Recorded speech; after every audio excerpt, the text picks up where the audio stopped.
Posée sur les contreforts des Cévennes héroltaises, Colombières-sur-Orbe, 480 habitants.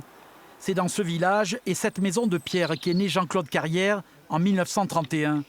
Une maison familiale où il revenait chaque été. Les mouches, elles cherchent des endroits d'ombre, tu vois. Elles cherchent de l'eau, comme nous.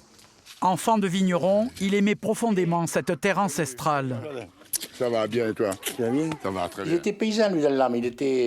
Quand il était là, il était content, il montait des murs, il nettoyait le jardin, Voilà, c'était son passe-temps. Tout ça, c'est Jean-Claude, tout ça. Et derrière. Dans sa bibliothèque, Philippe conserve précieusement tous les écrits offerts par son parrain. Il ne manque aucune des nombreuses productions du formidable conteur qu'il était. Désolé, là, ça c'est joli aussi. Ça. Il était toujours dans son bureau à travailler du matin au soir, tout le temps. Et c'était sa passion. Il disait qu'il ne pouvait vivre qu'à travers ça, à travers son travail. C'est ce qui lui apportait le plus de joie dans sa vie.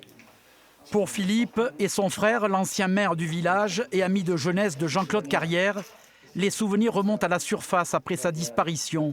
Des souvenirs nombreux et souvent joyeux. Chaque année, on allait faire la tournée des caves et on remplissait la bagnole de pinard. Elle était pleine de vin.